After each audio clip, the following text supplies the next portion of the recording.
तो सीरीज के स्टार्ट में हम हमारे मेन कैरेक्टर को देखते हैं जो कि एक कंपनी में जॉब इंटरव्यू के लिए आया था कि तभी जो इंटरव्यू ले रहा होता है वे बोलता है कि मिस्टर हैन आपके जिस तरीके के क्वालिफिकेशन है उसे देखकर हम आपको अपने कंपनी में जॉब के लिए नहीं ले सकते, पर क्योंकि मिस्टर डू ने आपको रिकमेंड किया है तो इसीलिए हम आपको जॉब तो नहीं दे पाएंगे, पर हम आपके कांटेक्ट में रहेंगे और देखेंगे कि कब आपकी क्वालिफिकेशन हमारे काम आ सकती है और फिर उस वक्त हम आपको जॉब पर बुला लेंगे। तो ठीक है, मेरा काम यहाँ पर पूरा हो चुका है तो मैं यहाँ से जाता हूँ। वहाँ पर एक लड़की भी होती है, वे भी बोलती है कि हाँ मेरा काम भी हो चुका है तो ठीक है मैं भी यहाँ से जाती हूँ। और वैसे क्या मैं आपके लिए यहाँ पर टैक्सी को बुला दूँ? मेन कैरेक्टर खड़े होते हुए बोलता है कि नहीं, इसकी कोई जरूरत नहीं है और आपका बहुत ही ज्यादा शुक्रिया आपके इतने प्रीशियस टाइम मुझे देने के लिए। अब हम देखते हैं जहाँ पर ये दोनों बाहर जाते हुए आपस में बात कर रहे होते हैं। ये बंदा बता रहा होता है कि क्या तुम्हें पता है कि हमारे मिस्टर डू और ये जो पीछे बंदा है वे एक ही स्कूल में पढ़ा करते थे, लेकिन आज देखो वे कहाँ एक बड़े कंपनी के सीईओ बन चुके हैं और ये यहाँ पर कितना ज्यादा गरीब है। और ये ऐसे ही मेन कैरेक्टर की बुराई करते ही जा रहा होता है और हम मेन कैरेक्टर को भी देखते हैं जो कि बाहर निकलते हुए इन लोगों की बातें सुन लेता है। इसे यहाँ पर बहुत ही ज्यादा बुरा लगता है और ये अपने मन में बोलता है कि सच में मैं बहुत ही ज्यादा बेकार हूँ, मैं इतने सालों से मेहनत कर रहा हूँ लेकिन अभी तक मुझे एक भी जॉब नहीं मिला। और ये ऐसे ही अपने बारे में बुरा भला सोचते हुए सबवे स्टेशन पर आ जाता है। ये अपने मन में सोच रहा होता है कि काश मेरी ये जिंदगी खत्म हो जाए। अब ये इस बात को जैसे ही बोलता है कि इसके चारों तरफ अंधेरा छा जाता है जिससे कि ये घबरा जाता और बोलता है कि आखिरकार क्या हुआ, क्या अचानक से लाइट चली गई? लेकिन मैं तो सबवे स्टेशन पर था तो आखिरकार लाइट कैसे जा सकती है? ये हैरान होकर चारों तरफ देख रहा होता है कि तभी अचानक से इसके सामने एक ट्रेन आ जाता है और फिर एक एनर्जी सा चमकता और बोलता है कि न्यू वी पैकेज अनलॉक हो रहा है, जिसके बाद ही इसे एक अलग ही सब स्पेस में खींच लिया जाता है। इसके सामने एक सिस्टम पैनल आता है और जिसमें लिखा हुआ होता है कि आप जो भी चाहे एक विश मांग सकते हैं। मेन कैरेक्टर ये देखते हुए बोलता है कि क्या वाकई में? तो ठीक है, मैं पास्ट में वापस जाना चाहता हूँ ताकि मैं अपने किए गए गलतियों को सुधार सकूं। अब इससे मेन कैरेक्टर के सामने एक बहुत ही जोरदार लाइट चमकती है और ये वापस से पास्ट में आ जाता है। ये अपने आप को शीशे में देखता और बोलता है कि वाकई में मैं पास्ट में आ गया। ये हैरान होते हुए बोलता है कि ये तो सच है, मैं पास्ट में आ गया, इसका मतलब वे सपना नहीं था, मैं रियली में यहाँ पर पास्ट में आ चुका हूँ। और तभी ये मुड़ता है और देखता है कि इसके सामने एक लड़की बैठी हुई है। ये उसे देखकर हैरान होता और बोलता है कि ये तो पक्का चैन युआन होगी, मुझे ये अच्छे तरीके से याद है। कि तभी ये लड़की भी बोलती है कि हे क्या हुआ, क्या तुम मुझसे कुछ कहना चाहते हो? मेन कैरेक्टर घबराते हुए बोलता है कि अरे नहीं नहीं, मैं तो बस ये पूछ रहा था कि आखिर अभी हम कौन से स्टेशन पर आए थे। ये अपने मन में बोलता है कि मुझे इसके बारे में याद है कि ये बहुत ही ज्यादा खतरनाक लड़की है। कि फिर ये सोचते हुए बोलता है कि अगर ये लड़की मेरे सामने बैठी है तो इसका मतलब ये है कि मैं पूरे 10 साल पहले अपने कॉलेज के दिनों में आ चुका हूँ। फिर ये याद करने लगता है कि कैसे ये 10 साल पहले पहली बार इससे मिला था। ये इसे बोलता है कि हेलो, क्या तुम मुझे जानती हो? ये बोलती है कि अरे हाँ हाँ हाँ, तुम मुझे याद हो, हम दोनों सेम हाई स्कूल में जाते थे ना।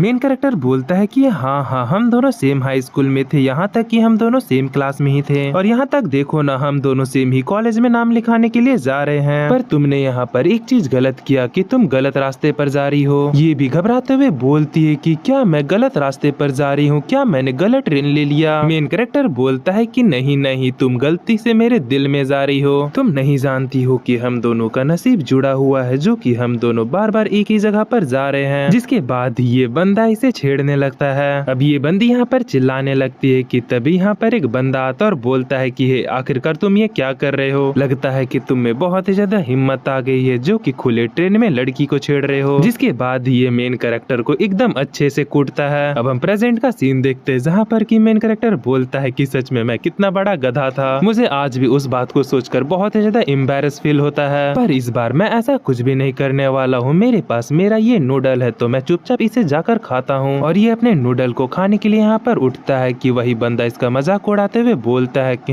गरीब कहीं का, जो कि सिर्फ नूडल खाकर अपना गुजारा करता है। मेन कैरेक्टर इसे देखते हुए बोलता है कि तो यही वे बंदा है जिसने कि पिछले बार मुझे मारा था। ये एक बड़े फैमिली का यंग मास्टर है जो कि बहुत ही ज्यादा एरोगेंट है, जो कि बिना कुछ किए सबसे लड़ते रहता है। और मैं भी पिछले जन्म में कुछ ज्यादा ही लड़ाकू था, जो कि छोटी छोटी बातों पर गुस्सा हो जाता था, लेकिन मैं इस बार ऐसा कुछ भी नहीं करूंगा क्योंकि इस बार मुझे ये बात पता है कि ये सबसे फालतू की चीजें है। अब हम आगे देखते हैं जहाँ पर कि मेन कैरेक्टर अपने नूडल को बना रहा होता है कि तभी इसके पास फिर से सिस्टम का पैनल आता है और मेन कैरेक्टर को बताया जाता है कि विश पूरा करना सिर्फ एक साइड फंक्शन था, पर अब सिस्टम के मेन फंक्शन को एक्टिवेट किया जा रहा है और सिस्टम यहाँ पर फाइनली एक्टिवेट हो रहा है। अब सिस्टम के एक्टिवेट होते ही मेन कैरेक्टर के स्टैट्स यहाँ पर खुल जाते हैं। मेन कैरेक्टर इसे देखते हुए बोलता है कि वाओ, मैं तो यहाँ पर अपने फिजिकल एबिलिटी को देख पा रहा हूँ, पर आखिरकार मेरे सारे स्टैट्स इतने ज्यादा कमजोर क्यों हैं? कि तभी मेन कैरेक्टर के पास सिस्टम का एक और मैसेज आता है कि अगर आप पैसों को खर्च करेंगे तो आप अपने जितने भी एट्रीब्यूट है उसे बढ़ा पाएंगे। मेन कैरेक्टर के सामने बहुत ही ज्यादा स्किल्स आते हैं कि ये क्या क्या में महारती हासिल कर सकता है। मेन कैरेक्टर सभी स्किल्स को देखते हुए बोलता है कि सच में ये तो बहुत ही ज्यादा अमेजिंग है, मुझे बस यहाँ पर पैसे खर्च करने हैं, जिसके बाद मेरे पास बहुत सारे स्किल्स आ जाएंगे। यहाँ पर जितने भी स्किल्स है उसके मैक्स लेवल 5 आ रहा है। सच में अगर यहाँ पर जितने भी स्किल्स है मैंने अगर उसे सीख लिया और लेवल 5 तक सीख लिया तो मैं तो यहाँ पर गॉड बन जाऊंगा। कि तभी यहाँ पर एक बंदा आता और बोलता है कि हे आखिरकार तुम्हारे साथ क्या प्रॉब्लम है? अगर तुम्हारा हो गया हो तो जरा साइड हटो, मुझे भी अपने नूडल्स को बनाना है। हम मेन कैरेक्टर को देखते हैं जो कि अपने नूडल्स को बनाने के बाद अपने सीट की ओर जा रहा होता है और जाते हुए अपने मन में सोच रहा होता है कि मेरे पास यहाँ पर बिल्कुल भी पैसे नहीं है, तो इसीलिए सबसे पहले मुझे दिमाग लगाकर कैसे भी पैसों को इकट्ठा करना होगा। अब ये जैसे ही अपने सीट पर आता है ये देखता है कि जो वे बंदा होता है वे उस लड़की पर लाइन मार रहा होता है। ये बंदा बोलता है कि अगर तुम्हें कोई दिक्कत ना हो तो क्या तुम मेरे साथ 5 स्टार होटल पे खाना खाने चलोगी? तो इस पर ये बोलते है कि नहीं, मुझे सादा ही खाना पसंद है, तो मैं तुम्हारे साथ कोई 5 स्टार होटल पर नहीं जाने वाली। ये बोलता है कि क्या, पर आखिरकार तुम सादा खाना कैसे खा सकती हो? ये बंदी चिल्लाते हुए बोलती है कि ये मेरी मर्जी, आखिरकार तुम्हें इससे क्या लेना देना है? कि तभी इस बात को सुनकर मेन कैरेक्टर यहाँ पर हंस देता है। अब ये देखकर ये बंदा चिल्लाते हुए बोलता है कि हे आखिरकार तुम क्यों हंस रहे हो? अगर तुमने ऐसे फिर से हंसा तो मैं तुम्हें बिल्कुल भी नहीं छोड़ूंगा। मेन कैरेक्टर बोलता है ठीक है मैं नहीं हंसने वाला। कि ये लड़की यहाँ से जाते हुए बोलती है कि तुम्हें यहाँ पर लड़ना है तो लड़ो, मैं यहाँ पर जा रही हूँ खाना खाने के लिए, और हाँ अगर तुम मेरे पीछे आए तो मैं तुम्हें बिल्कुल भी नहीं छोड़ूंगी। अब हम कुछ देर के बाद का सीन देखते हैं जहाँ पर कि ये उदास होकर वापस आती है और बोलती है कि सच में ये तो बहुत ही ज्यादा बुरा हुआ, मैं वहाँ पर लेट पहुँची जिससे कि मुझे बिल्कुल भी खाना नहीं मिला, सारा खाना ऑलरेडी ही सोल्ड आउट हो गया था। कि मेन कैरेक्टर एक चिप्स का पैकेट निकालते हुए बोलता है कि अगर तुम्हें बुरा ना लगे तो तुम इसे खा सकती हो। ये भी बोलती है कि शुक्रिया, पर मैं इसे ऐसे ही नहीं लेने वाली, मैं इसके बदले तुम्हें पैसे दे देती हूँ। मेन कैरेक्टर बोलता है ठीक है, और लो तुम मेरे इस आधे संतरे को भी खा सकती हो, जिससे कि जो तुम्हारा चेंज बचा है वे भी यहाँ पर कवर हो जाएगा। ये भी हंसते हुए बोलती है कि हाँ तुमने सही कहा। हम देखते हैं कि ये यहाँ पर बहुत ही ज्यादा खुश होती है। कि मेन कैरेक्टर यहाँ पर शर्माते हुए बोलता है कि सच में ये जब भी हंसती है ना तो बहुत ही ज्यादा सुंदर लगती है। कि तभी हम देखते हैं कि वे बंदा भी यहाँ पर आ जाता और फिर चिल्लाते हुए बोलता है कि सच में मुझे यकीन नहीं हो रहा है कि तुम ऐसे खाने को खा रही हो, मैं तुम्हें यहाँ पर 5 स्टार का खाना दे रहा था लेकिन नहीं, तुम्हें वे नहीं खाना है, तुम्हें तो इस चोमो का खाना खाना है। आखिरकार तुम मेरे साथ ऐसा कैसे कर सकती हो? तुम मेरी फीलिंग की परवाह करती हो या नहीं करती हो? ये बोलती है हाँ ठीक है, लेकिन आखिरकार तुम चिल्ला क्यों रहे हो? ये बंदा बोलता है कि आखिरकार मैं चिल्लाऊं क्यों ना, तुमने जो मेरे साथ ये किया है ना बिल्कुल भी ठीक नहीं किया है। कि यहाँ पर गुस्सा हो जाती है और गुस्से में जाते हुए बोलते है कि तुम भाड़ में जाओ, मुझे तुमसे कोई लेना देना नहीं है, आखिरकार तुम अपने आप को समझते क्या हो? अब ये सब देखकर मेन कैरेक्टर यहाँ पर हंस रहा होता है। कि तभी ये मेन कैरेक्टर के पास जाता है और फिर उसे पकड़कर जमीन पर पटक देता है। ये बंदा उससे बोलता है कि ये सब तुम्हारी वजह से हो रहा है, मैं तुम्हें बिल्कुल भी नहीं छोड़ूंगा। मेन कैरेक्टर भी अपने मन में बोलता है कि सच में मैं कितना ज्यादा कमजोर हूँ, मैं यहाँ पर फाइट नहीं कर सकता और वैसे भी फाइट करने में कोई फायदा नहीं है, और मेरे पास ऊपर से यहाँ पर एक आइडिया है, देखना मैं इस बंदे से अभी कैसे पैसे कमाता हूँ और इसी के पैसे को खर्च कर मैं अपने बहुत सारे स्किल्स को अभी अपडेट करूंगा। अब हमें कुछ देर बाद दिखाया जाता है जहाँ पर कि मेन कैरेक्टर को डॉक्टर के पास ले जाया जाता है। डॉक्टर इसे चेक करते हुए बोलता है कि सच में आखिरकार इसे ऐसे किसने पीटा, इसका यहाँ पर इलाज नहीं हो सकता, इसे जल्द से जल्द अगले स्टेशन पर हमें दिखवाना होगा।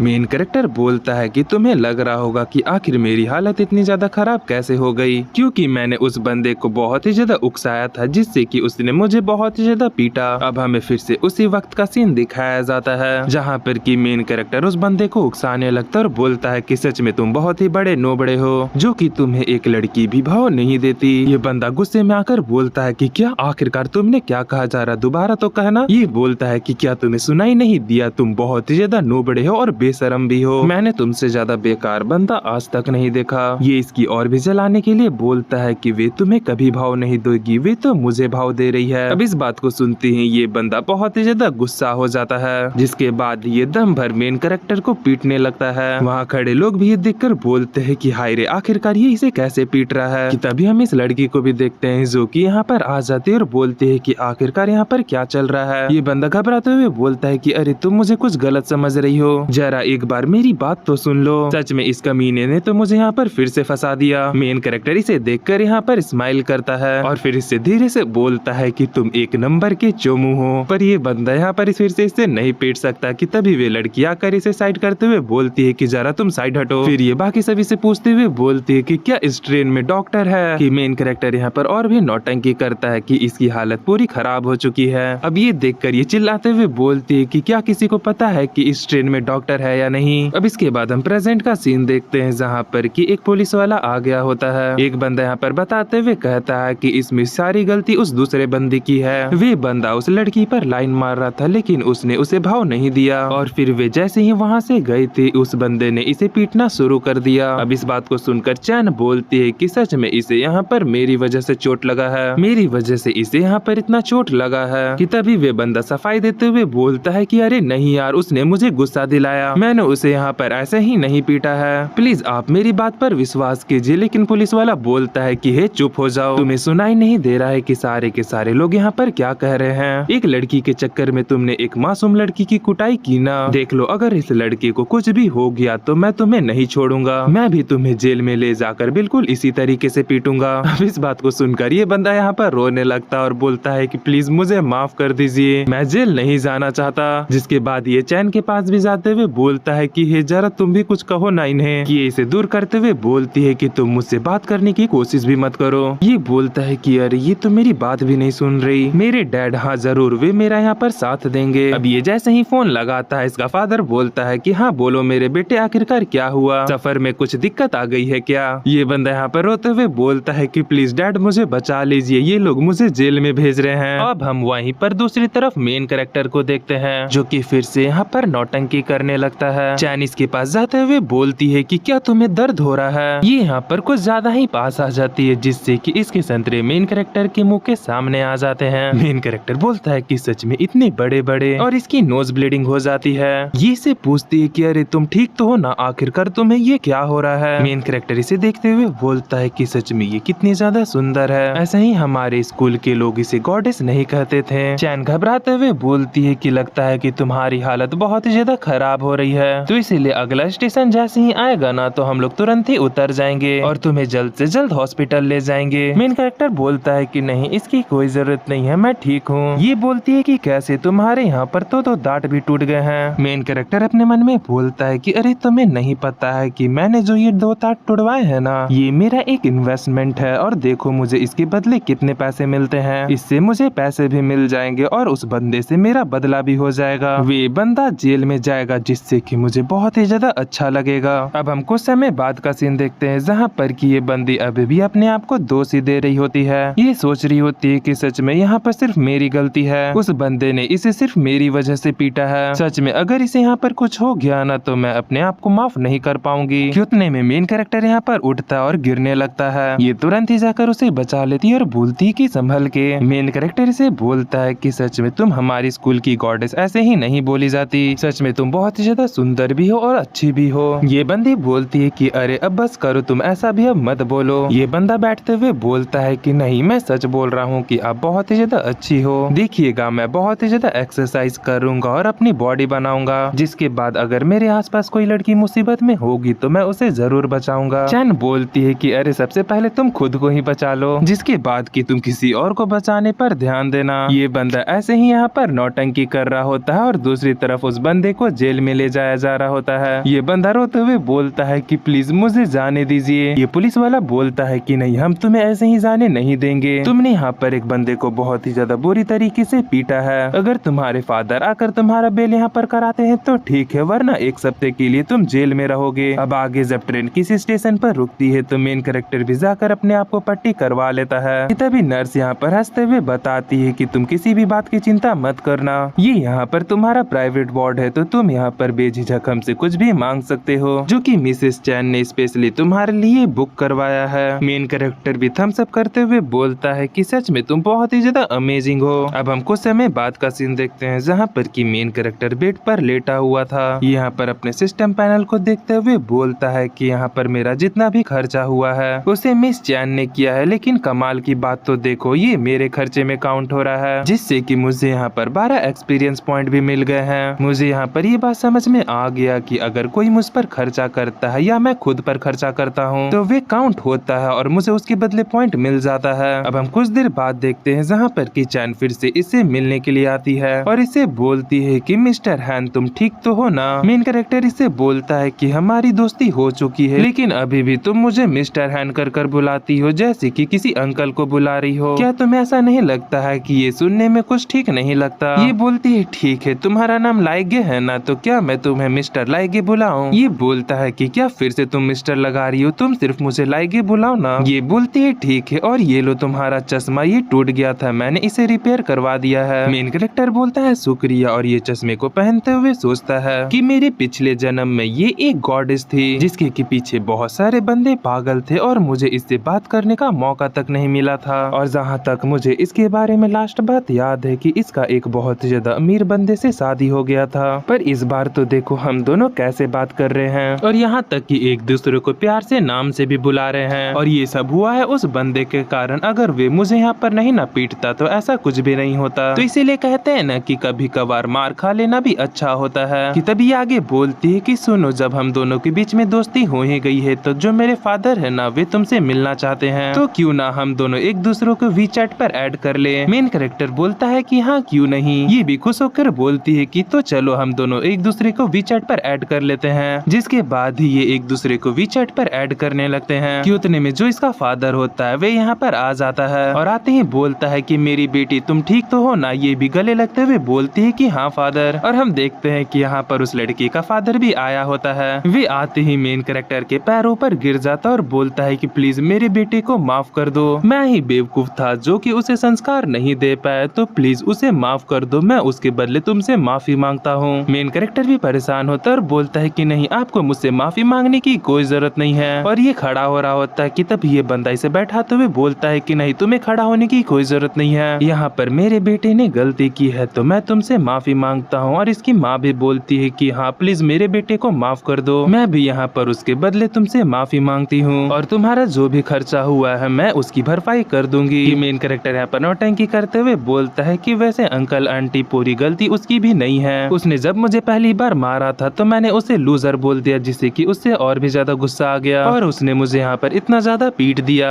उसका फादर बोलता है कि हाँ पर यहाँ पर ज्यादातर गलती मेरे बेटी की है, पर तुम चिंता मत करो, हम लोग इस मामले को सेटल कर देंगे, मैं तुम्हें यहाँ पर 8 लाख दूंगा। मेन कैरेक्टर जैसे ही सुनता है कि 8 लाख, क्या 8 लाख मुझे मिलने वाले हैं, मैं तो ये भी भूल चुका हूँ कि 8 लाख में कितने जीरो होते हैं। कि वे दोनों अंकल आंटी बोलते हैं कि क्या हुआ, 8 लाख तुम्हें कम लग रहा है? अगर तुम्हें कम लग रहा है तो हम तुम्हें और भी देने के लिए तैयार हैं। मेन कैरेक्टर अपने मन में बोलता है कि सच में ये जितने भी अमीर लोग हैं ना, ये अपने बेटों के लिए कितने भी पैसे खर्च करने के लिए तैयार हो जाते हैं। मेन कैरेक्टर बोलता है कि देखिए मैं पैसे तो ले लूंगा लेकिन पैसों से सिर्फ काम नहीं चलेगा। ये दोनों बोलते हैं कि क्या, पर आखिरकार तुम्हें और क्या चाहिए? मेन कैरेक्टर बोलता है कि देखिए अगर मैंने उसे माफ कर दिया तो आप उसे जेल से निकाल दोगे, लेकिन वे वहाँ पर सुधरेगा नहीं, वे आगे जाकर फिर से ऐसी ही हरकतें करेगा, तो मेन मकसद हमें उसे सुधारना है। तो बताइए आपको क्या लगता है? ये अंकल भी बोलते हैं कि हाँ हाँ तुमने सही कहा, तो ठीक है जैसा कि तुमने कहा, जब वे जेल से बाहर निकलेगा तो मैं उसे पीट पीट कर अच्छे अच्छे संस्कार दूंगा। मेन कैरेक्टर भी बोलता है कि हाँ आप उसे अच्छे अच्छे संस्कार दीजिए, वरना आगे जाकर ना वे आपकी फैमिली को डुबा देगा। ये अंकल भी रोते हुए बोलते हैं कि हाँ हाँ बेटी तुम कितने ज्यादा समझदार हो, काश तुम्हारे जैसा बेटा हमारा भी होता।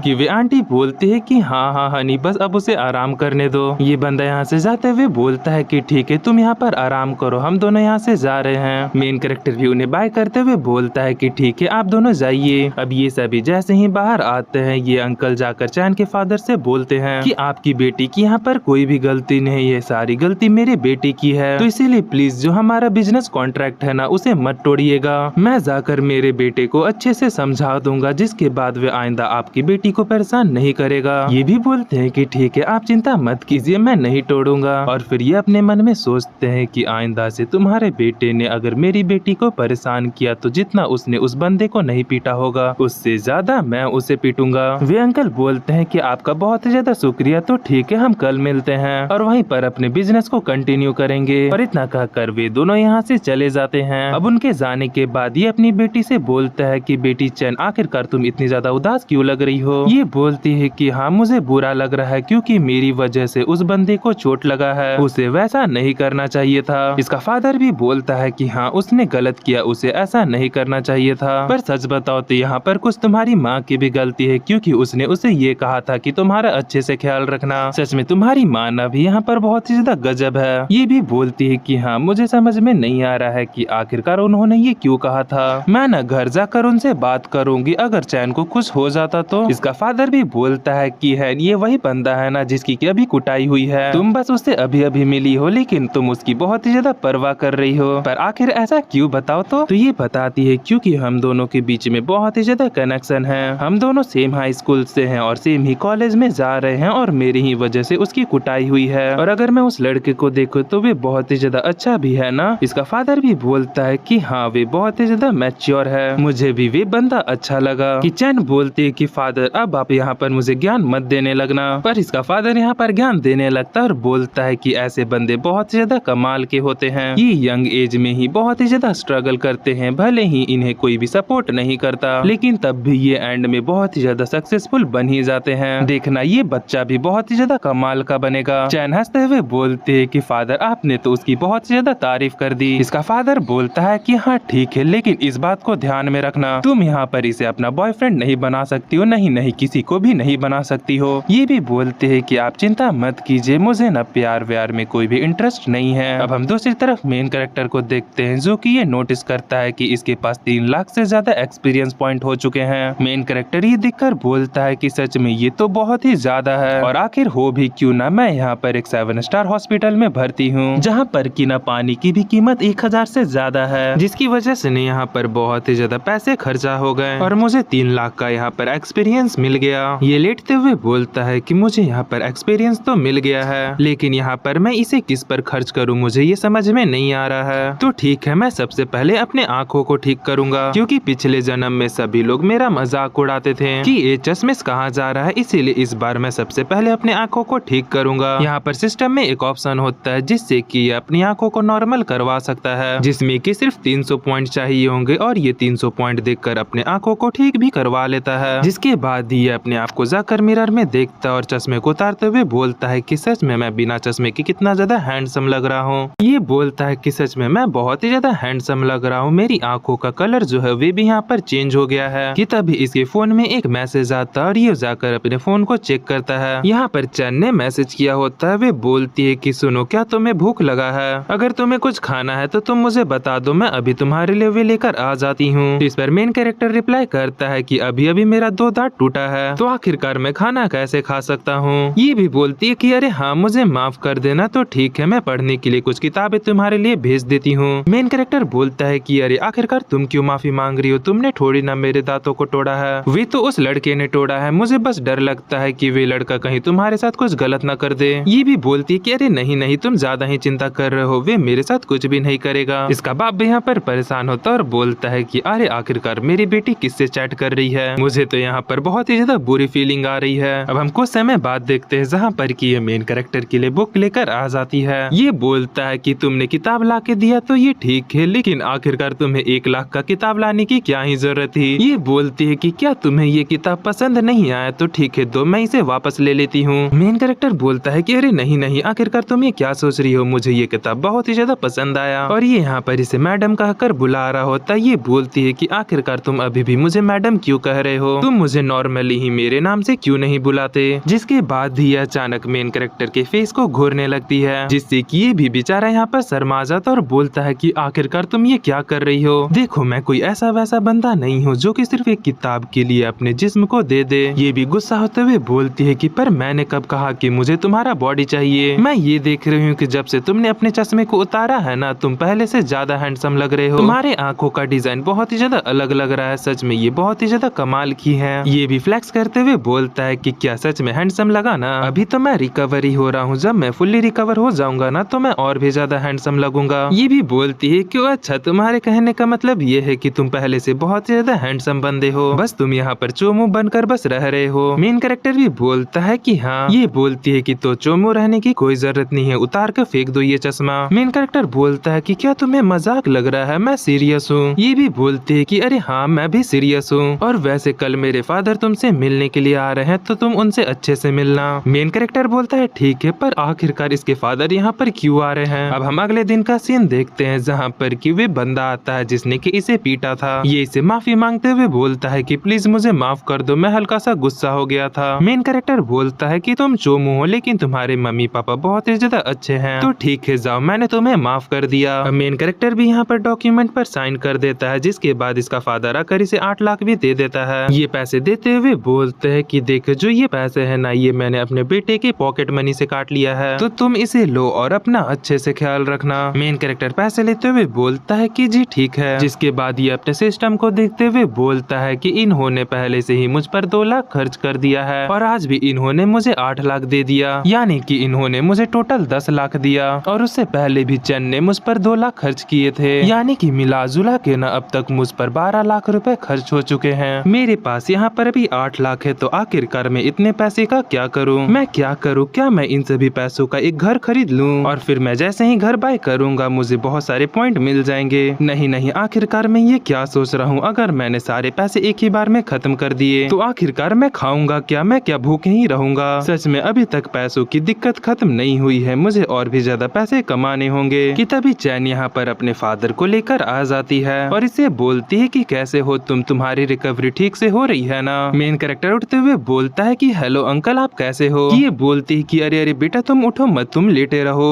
और तुम्हारा शुक्रिया कि तुमने मेरी बेटी के लिए इतना कुछ किया, तो इसीलिए बदले में मैंने भी तुम्हारे लिए कुछ तैयार किया है। ये इसे कुछ पैसे देता और बोलता है कि इसमें कुछ पैसे हैं जिसे कि तुम रख सकते हो। मेन कैरेक्टर उठते हुए बोलता है कि नहीं अंकल मैं इन पैसों को नहीं रख सकता, चैन ने मेरा वे हालत किया था इसीलिए मैंने उनसे पैसे लिए, यहाँ तक कि उसकी बेटे के कारण आपकी बेटी को भी झटका लगा, तो आपको भी उससे पैसे मांगने चाहिए, ना कि यहाँ पर आकर मुझे पैसे देने चाहिए। इसका फादर बोलता है कि सच में बेटा तुमने तो मेरा आज यहाँ पर दिल जीत लिया, वाह क्या तुमने बातें बोली हैं। मेन कैरेक्टर भी बोलता है कि अरे आखिरकार आप ये क्या बोल रहे हैं, मैं उतना भी कुछ खास नहीं हूँ। इसका फादर बोलता है तो ठीक है, अगर तुम लोग आगे जाकर एक ही यूनिवर्सिटी में जाने वाले हो तो तुम वहाँ पर मेरी बेटी का ध्यान रखना, और गलती से अगर अलग अलग यूनिवर्सिटी में भी हो तो तुम आकर इसे मिल लेना, आखिर मिलने में क्या ही ज्यादा है। मेन कैरेक्टर बोलता है कि क्या सेम ही यूनिवर्सिटी में। चैन भी खुश होते हुए बोलती है कि अरे हाँ हाँ तुम किस यूनिवर्सिटी में हो। ये बोलता है कि अरे तुम कुछ ज्यादा ही सोच रही हो, मैं तो संघाई यूनिवर्सिटी में हूँ, जो कि एक सिर्फ 3rd क्लास का यूनिवर्सिटी है जिसमें कि सिर्फ बहुत ही ज्यादा कमजोर स्टूडेंट जाते हैं। ये बोलती है कि क्या मतलब कि तुम बहुत ही ज्यादा कमजोर हो। ये बोलता है कि नहीं मैं पढ़ाई में उतना कमजोर नहीं हूँ, बस मुझे कुछ लोगों ने कहा था कि आखिरकार नंबर में क्या रखा हुआ है, तो इसीलिए मैंने पढ़ाई नहीं किया और मेरे कुछ कम नंबर आ गए, जिसकी वजह से मुझे बहुत ही ज्यादा बेकार यूनिवर्सिटी में एडमिशन मिली है। अब जो होना था हो चुका है, मैं इसे चेंज नहीं कर सकता, तो अब मुझे इसी पर आगे बढ़ना होगा। कि तभी चैन के फादर बोलते हैं कि अगर तुम्हारे नंबर यहाँ पर कम आ गए हैं तो तुम पढ़ाई में ध्यान ना देकर जो हमने तुम्हें पैसे दिए हैं उससे कोई नया बिजनेस स्टार्ट कर लो, जिसके बाद तुम्हें पढ़ने की कोई जरूरत नहीं होगी। मेन कैरेक्टर कहता है कि हाँ आपने सही कहा, लेकिन बिजनेस करने के लिए बिजनेस की नॉलेज भी तो होनी चाहिए, जो कि मेरे पास नहीं है। देखिए आप चिंता मत कीजिए, मैं अपने तरफ से बेस्ट करूंगा, तो आप अभी जा सकते हैं। अब ये दोनों यहाँ पर इसे बाय कर चले जाते हैं। चैन यहाँ पर इसे एकदम खुशी से बाय करती है। मेन कैरेक्टर उसकी स्माइल देखते हुए बोलता है कि सच में ये कितनी ज्यादा सुंदर लगती है जब भी ये स्माइल करती है, तो ठीक है ये तो बस शुरुआत है, मैं अपनी तरफ से बेस्ट करूंगा। अब कुछ दिन बाद ये यहाँ पर डिस्चार्ज हो जाता है और फिर ये बाहर आते हुए बोलता है कि कुछ दिन बाद जो स्टॉक मार्केट है ना, उसमें जो एक स्टॉक का दाम है ना वे बहुत ही तेजी से बढ़ने वाली है, तो मैं ना अपने पैसे उस पे लगा दूंगा, तो देखना मैं कितनी जल्दी अमीर बन जाऊंगा। जिसके बाद ये बस लेकर अपने कॉलेज की ओर निकल जाता है। ये यहाँ पर बस से उतरते हुए बोलता है कि चलो जिस सिटी में मेरा कॉलेज है मैं वहाँ पर आ चुका हूँ। ये बोलता है कि चलो अब रहने के लिए एक कमरे को बुक कर लेते हैं। जिसके बाद ये कमरे को रेंट करने के लिए एक जगह पर आ जाता है और बोलता है कि यहाँ की जो सबसे अच्छी रूम है ना मैं उसे रेंट करना चाहता हूँ। ये सामने वाली लड़की भी बोलती है कि आप ये रूम देखिए, ये ना आपके कॉलेज के बहुत ही ज्यादा पास भी है, बस थोड़ा सा महंगा है, तो क्या ये चलेगा ना। मेन कैरेक्टर भी बोलता है कि हाँ चलेगा, मेरे पास अभी बहुत सारे पैसे हैं, और ये यहाँ पर रूम ले लेता है। और फिर ये अपने मन में याद करता है कि पिछले जन्म में मेरे मम्मी पापा ने बहुत ही ज्यादा मेहनत कर एक रूम मुझे दिलाया था, जो कि बहुत ही ज्यादा सस्ता था, लेकिन इस रूम को देखो, ये कितना ज्यादा आलीशान है। ये रोते हुए बोलता है कि जब मैंने ग्रेजुएशन कंप्लीट कर लिया था उसके बाद मैं एक छोटी सी झोपड़ी में रहता था, लेकिन आज तो देखो मैं कितने बड़े रूम में हूँ। ये बोलता है कि पर कोई बात नहीं, अब से मैं अपनी जिंदगी को अच्छे से जीऊंगा। और वैसे जो मेरे टूटे हुए दांत थे ना, चलो उसे रिपेयर करवा लेता हूँ। ये चिल्लाते हुए बोलता है कि मेरे दांत को रिपेयर कर दो, लेकिन यहाँ पर कुछ भी नहीं होता। जो इसका दांत होता है वे भी यहाँ पर रिपेयर नहीं होता। ये भी हैरान होता और बोलता है कि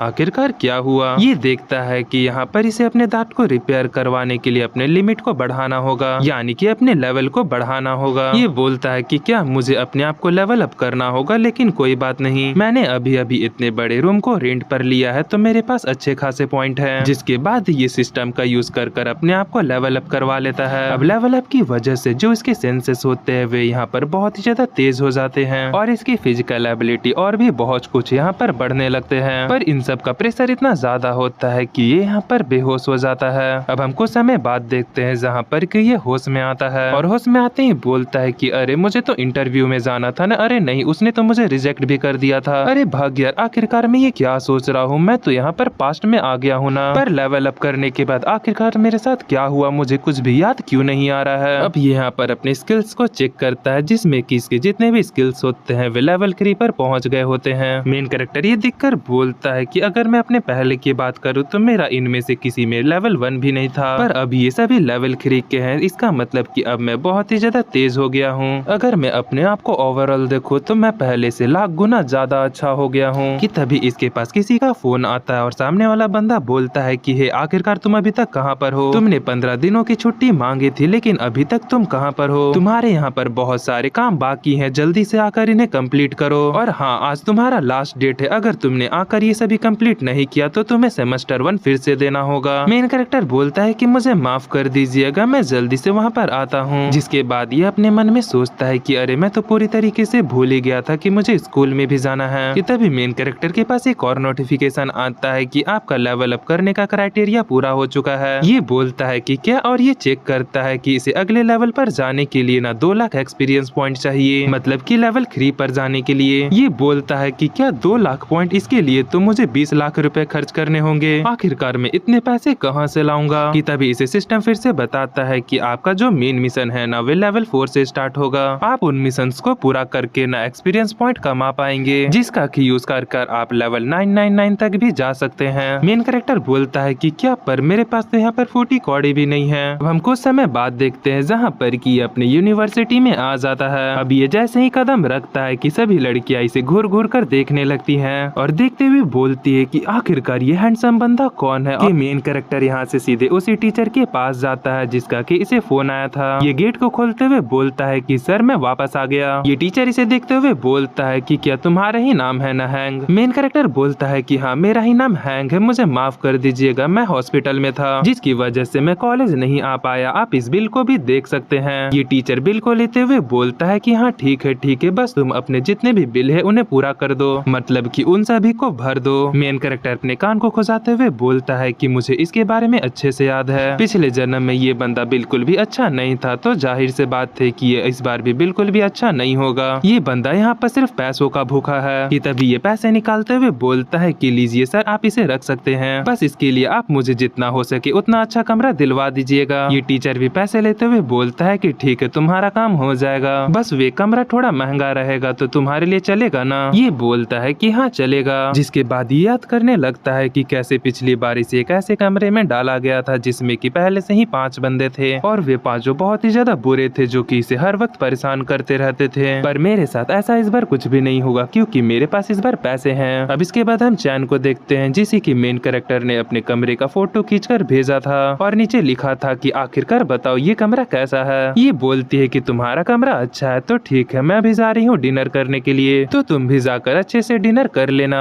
मेन कैरेक्टर भी बोलता है कि वाओ सच में ये तो मेरे खाने पीने के बारे में भी पूछ रही है। ये यहाँ पर बैठते हुए बोलता है कि मैंने यहाँ पर एक अच्छे घर को रेंट कर लिया है और ऊपर से मुझे कॉलेज में भी एक अच्छा सा रूम मिल गया है जिससे कि मेरे अच्छे खासे पैसे खत्म हो गए हैं। पर इन सभी की वजह से तो मैं तो यहाँ पर बहुत ही ज्यादा बदल गया हूँ। अगर मेरी मम्मी पापा मुझसे पूछेंगे कि आखिर मैं इतना ज्यादा कैसे बदल गया तो मैं क्या बोलूंगा। हाँ छोड़ो, उसके बारे में मैं बाद में सोचूंगा। अब हम आगे देखते हैं जहाँ पर कि ये मार्केट में होता है और फिर ये अपने अपने फोन को जैसे ही छूता है ये बोलता है कि मेरा फोन तो बहुत ही ज्यादा पुराना हो गया है, तो शायद अब मुझे जाकर एक न्यू फोन ले ही लेना चाहिए। कि तभी इसे साइड में एक मोटा बंदा दिखता है जिसे देखकर ये बोलता है कि अरे यार मुझे इसके बारे में याद है, ये बंदा एक बहुत ही ज्यादा गरीब फैमिली से है जो कि गुजारा करने के लिए किताबें बेचा करता था। ये उस बंदे के पास जाते हुए बोलता है कि बताओ आखिरकार इस किताब की कितनी कीमत है। ये बंदा बोलता है कि इसके 168 रुपए लगेंगे। मेन कैरेक्टर बोलता है कि क्या 168, इसमें तो नए किताब आ जाएंगे, मैं इसके सिर्फ 100 ही दूंगा। ये बंदा भी बोलता है कि ठीक है 100 में ले लो, लेकिन मैं इससे एक भी रुपए और कम नहीं करूंगा, और लो इसके साथ ये अश्लील किताब मैं तुम्हें फ्री में देता हूँ। मेन कैरेक्टर बोलता है कि नहीं, मुझे ऐसे अश्लील किताब की कोई जरूरत नहीं है, इसे तुम अपने ही पास रखो, मुझे जो किताब चाहिए मैं बस वही लूंगा। अब ये जैसे ही किताब को लेता है कि इसके सामने सिस्टम का पैनल आ जाता है कि आपने यहाँ पर किताब को लिया, आपने यहाँ पर एक्स्ट्रा पैसे खर्च किए, तो हम आपको बोनस देना चाहते हैं। बोनस में आप इस किताब को जितना ज्यादा रीड करोगे आपका दिमाग उतना ही ज्यादा तेज होता जाएगा। मेन कैरेक्टर बोलता है कि सच में मुझे तो यही चाहिए था, मेरी बाकी पर्सनैलिटी अपग्रेड हो या ना हो, मुझे अपना दिमाग अपग्रेड करना था, जो कि मैं इस बुक को पढ़कर आसानी से कर लूंगा, और मुझे यहाँ पर कोई एक्स्ट्रा पॉइंट भी खर्च करने नहीं पड़ेंगे। अब हम आगे क्लासरूम का सीन देखते हैं। टीचर अंदर आते हुए बोलता है कि ये हमारे बैच का लास्ट स्टूडेंट है, तो ठीक है तुम आगे जाओ और अपने आप को इंट्रोड्यूस करो। ये आगे जाते हुए बोलता है कि पिछली बार जब मैं क्लास में आया था तो मेरे अंदर बिल्कुल भी कॉन्फिडेंस नहीं था, मैंने एकदम बहुत ही बेकार इंट्रोडक्शन दिया था जिससे कि सभी लोग मुझ पर हंसने लगे थे, लेकिन इस बार ऐसा कुछ भी नहीं होगा, मैं ऐसा इंट्रोडक्शन दूंगा जिससे कि सभी लोग हैरान हो जाएंगे। ये यहाँ पर रुकता और फिर कॉन्फिडेंस में एकदम बोलता है कि हेलो मेरा नाम हैन है और मैं अब से आप लोगों के ही साथ पढ़ने वाला हूँ, तो मेरा ध्यान रखिएगा। मैं यहाँ पर बगल वाली सिटी में रहता हूँ और यहाँ पर फाइनेंस का पढ़ाई करने के लिए आया हूँ। और ये यहाँ पर ऐसे ही अपने आप को इंट्रोड्यूस कर रहा होता है और सभी लोग इसकी बातें सुनकर बहुत ही ज्यादा खुश होते हैं और सभी लोग बोलते हैं कि सच में ये न्यू स्टूडेंट तो बहुत ही ज्यादा कमाल का है। कि तभी मेन कैरेक्टर यहाँ पर फिर से आगे बोलता है कि यहाँ पर मेरे पास दो और काम है, कि सबसे पहले जो क्लास का मॉनिटर है ना वे क्लास खत्म होने के बाद मेरे पास आए, मुझे अपने सेमेस्टर फी को जमा करना है, और दूसरी बात की मैं यहाँ पर बहुत ही ज्यादा यंग हूँ और हैंडसम भी हूँ, तो अगर कोई लड़की इंटरेस्टेड हो तो वे आकर मुझसे मिंगल कर सकती है, पर हाँ पब्लिकली मेरे साथ कुछ ऐसा वैसा मत करना, और अगर तुम अकेले में आकर मुझसे बात करना चाहती हो तो आकर कर सकती हो। अब इस बात को सुनकर सभी लड़कों की जल जाती है। ये बोलते हैं कि हाँ हम ये मानते हैं कि तुम थोड़े मोड़े हैंडसम हो, पर इसका मतलब ये थोड़ी ना है कि तुम यहाँ पर आकर कुछ भी बोल दो। हम देखते हैं कि मेन कैरेक्टर यहाँ पर स्टेज से उतरकर अपने सीट की ओर जा रहा होता है और वहीं पर लड़के इसे देखकर इसकी बुराई कर रहे होते हैं, पर मेन कैरेक्टर इन्हें इग्नोर करता और जाकर सीधा अपने सीट पर बैठ जाता है और बैठने के बाद बोलता है कि इस क्लास की जो भी मॉनिटर है ना वे प्लीज मेरे पास आ जाओ, मुझे यहाँ पर सेमेस्टर फी को जमा करना है। हम देखते हैं कि एक लड़की उठकर इसकी ओर आने लगती है कि उतने में पता नहीं कि मेन कैरेक्टर के पास इतनी सारी लड़कियां कैसे आ गईं। ये उसके पास आती है तो देखती है कि ये बहुत सारी लड़कियों से बात कर रहा है, तभी ये उन सभी को साइड करते हुए बोलती है कि हे जरा साइड दो, मुझे इससे कुछ कहना है। ये मेन कैरेक्टर के पास जाते हुए बोलती है कि देखो मैं ही हूँ क्लास मॉनिटर और मैं भी यहाँ पर तुमसे दो बातें कहना चाहती हूँ कि पहला तुम यहाँ पर सेमेस्टर फी लेट से जमा कर रहे हो तो तुम्हें कुछ एक्स्ट्रा चार्जेस देने होंगे। मेन कैरेक्टर इसे देखते हुए बोलता है कि ये है हमारे स्कूल की सबसे ज्यादा सुंदर लड़की जिसके के पीछे इस कॉलेज के सभी लड़के पागल हैं, और मैं सच बताऊं तो पिछली जन्म में मैं तो इससे बात तक नहीं कर पाया था। कि तभी मेन कैरेक्टर इसे बोलता है कि सुनो वैसे मैंने दो बातें बोली थी, लगता है कि तुम्हें याद नहीं है। पहला कि मैं यहाँ पर फीस देना चाहता हूँ और दूसरा कि मैं यहाँ पर एक पार्टनर फाइंड करना चाहता हूँ। तुम मेरे पहले काम को तो कर दोगी लेकिन सेकंड क्या तुम मुझे एक पार्टनर ढूंढ के दोगी क्या? ये यहाँ पर दूर हटते हुए बोलती है कि है मैं यहाँ पर कोई मैरिज ब्यूरो खोलकर नहीं बैठी हूँ जो कि मैं यहाँ पर तुम्हें पार्टनर ढूंढ के दूं। अगर तुम्हें ढूंढना ही है तो खुद से जाकर ढूंढ लो, मैं यहाँ पर सिर्फ फीस ले सकती हूँ। मेन कैरेक्टर बोलता है कि ठीक है बोलो क्लास की कितनी फीस है? ये बोलती है कि ज्यादा नहीं है बस 200 है, जिसके बाद ही मेन कैरेक्टर इसे 200 निकाल कर दे देता है। अब ये पैसे लेकर साइड में आ जाती है और गिनते हुए बोलती है कि हाँ उसने मुझे 200 दे दिया। कि तभी पीछे से इसकी दोस्त आकर इसे पकड़ लेती है और बोलती है कि सच में तुमने उस हैंडसम बंदे से बात किया, सच में तुम बहुत ही ज्यादा अमेजिंग हो जो कि तुमने उसे अपने ग्रुप में भी ले लिया। जिसके बाद ये मेन कैरेक्टर के बगल में जाकर बैठ जाती है और बोलती है कि हेलो तुम कैसे हो, मेरा नाम यून है और मैं यहाँ पर जियानियन सिटी से आई हूँ। मेन कैरेक्टर भी बोलता है कि नाइस नेम, मुझे अच्छा लगा। ये बोलती है कि क्या तुम्हें पता है कि उस सिटी में बहुत सारे कपल लोग जाते रहते हैं? मेन कैरेक्टर फोन चलाते हुए बोलता है कि हाँ ठीक है। ये यहाँ पर मेन कैरेक्टर पर लाइन मार रही थी लेकिन मेन कैरेक्टर यहाँ पर भाव नहीं दे रहा होता। ये भी अपने मन में बोलती है कि अरे आखिरकार ये मुझे भाव क्यों नहीं दे रहा। कि तभी ये इसको फोन को देखते हुए बोलती है कि अरे तुम्हारा मोबाइल तो बहुत ही ज्यादा अच्छा लग रहा है, आखिर कौन से ब्रांड का है। मेन कैरेक्टर बोलता है कि अरे ये तो मैंगो ब्रांड का है। ये बोलती है कि क्या मैंगो ब्रांड, मैंने इसके बारे में सुना है, ये बहुत ही ज्यादा महंगा फोन है। ये भी बोलता है कि हाँ हाँ। अब इसके ऐसे रिप्लाई से ये यहाँ पर गुस्सा हो जाती है और फिर चिल्लाते हुए बोलती है कि इस बंदे को लड़की चाहिए, लेकिन जब लड़की यहाँ पर भाव दे रही है तो कुछ भी नहीं कर रहा। और फिर इतना कहकर ये गुस्से में यहाँ से निकल जाती है। मेन कैरेक्टर इसे जाते देखकर अपने मन में बोलता है कि अरे मैंने तो वे सब ऐसे ही बोल दिया था।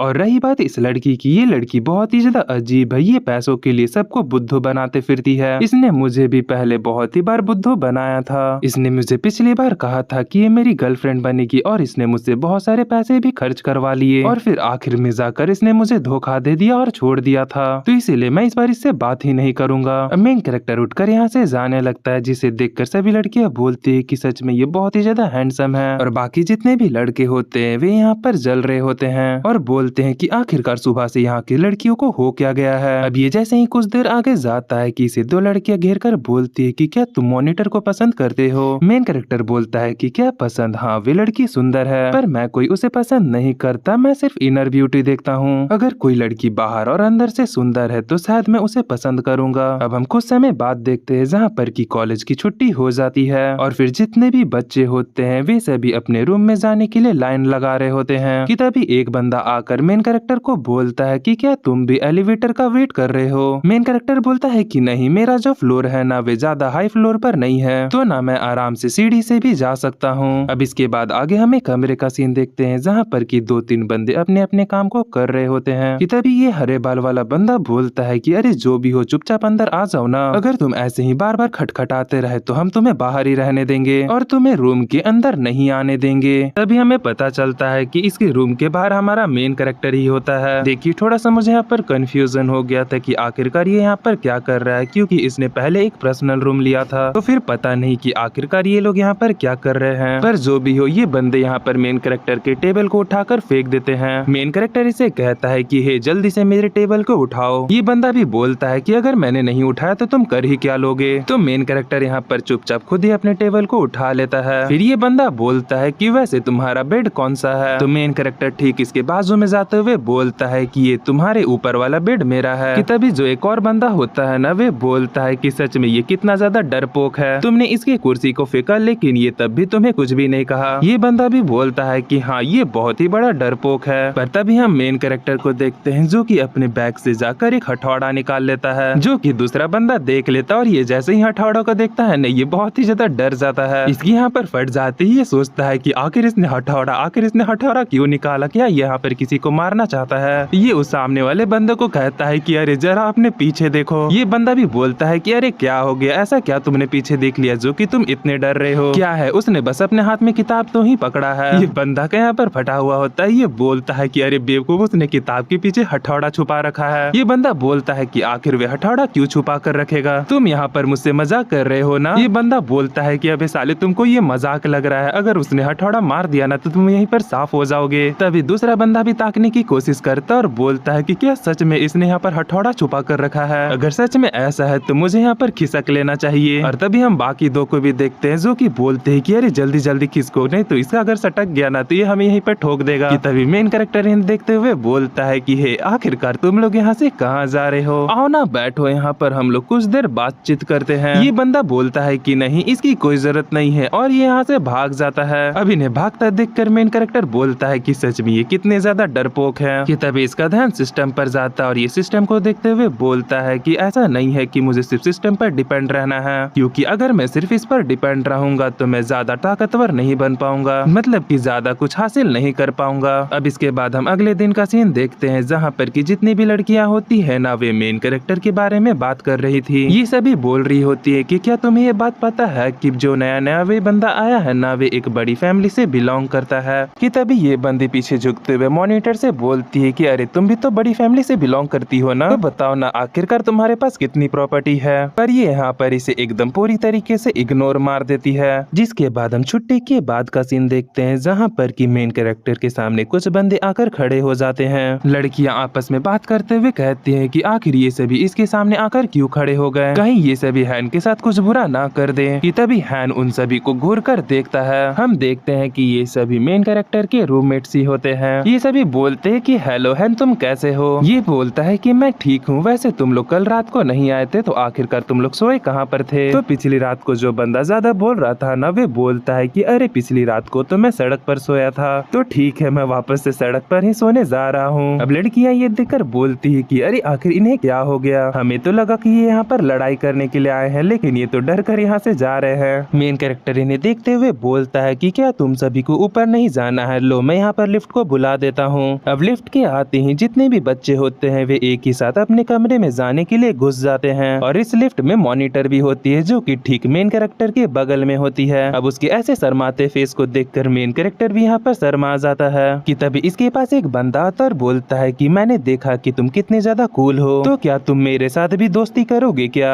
और वैसे तुमने उन लोगों के साथ एकदम सही किया। मेन कैरेक्टर बोलता है कि हे जल्दी से अपने हाथ को हटाओ, वरना मैंने जो उन लोगों के साथ किया है ना वे मैं तुम्हारे साथ भी कर सकता हूँ, और शुक्रिया मेरे वॉलेट का ध्यान रखने के लिए। यानी कि इस बंदे ने दोस्ती करने के बहाने मेन कैरेक्टर का बटवा मार लिया था। तभी मेन कैरेक्टर इसे धमकाते हुए बोलता है कि बताओ अब तुम क्या कहना चाहते हो। ये बंदा भागते हुए कहता है कि अरे वे तो मुझे जमीन पर मिल गया था जिसे कि मैंने ऐसे ही उठा लिया था। कि तभी मॉनिटर इससे बोलती है कि हे आखिरकार तुम ये क्या कर रहे हो, जो तुम ये कर रहे हो ना तुम बहुत ही ज्यादा गलत कर रहे हो। मैंने अभी देखा कि तुमने उस बच्चे को कैसे डराया, जबकि उस बंदे ने तुम्हारे साथ कुछ किया भी नहीं था। ऐसे तो तुम यहाँ पर किसी से भी दोस्ती नहीं कर पाओगे। मेन कैरेक्टर इसे कहता है कि आखिर तुम्हें ऐसा किसने कहा कि मुझे यहाँ पर सबसे दोस्ती करनी है। और ये सब यहाँ पर लिफ्ट पकड़कर क्लासरूम में आ रहे थे, पर मुझे समझ में नहीं आ रहा है कि आखिर इनका कॉलेज कितना बड़ा है कि जो कि यहाँ पर लिफ्ट लगा है वे भी क्लासरूम में जाने के लिए। ये मॉनिटर यहाँ पर बैठते हुए कहते हैं कि हाँ तुमने सही कहा कि तुम्हें सबसे दोस्ती नहीं करनी चाहिए, तो मुझे बताओ कि आखिरकार तुम्हें कैसे दोस्त चाहिए। तो मेन कैरेक्टर बताता है कि मुझे ऐसे दोस्त चाहिए जो कि ज्यादा बोले ना और ना ही ज्यादा मुझसे कुछ सवाल पूछे। तो जो ये छोटे बाल वाली लड़की होती है ना वे यहाँ पर हंसने लग जाती है। ये हंसते हुए बोलते है कि मुझे माफ कर देना, तुम बहुत ही ज्यादा इंटरेस्टिंग हो। ये फिर बोलते है कि वैसे जब हमने दोस्ती कर ही लिया है तो क्यों ना हम एक दूसरे को वीचैट पर ऐड कर ले। ये बोलता है ठीक है मैं बाद में तुम्हें ऐड कर लूंगा।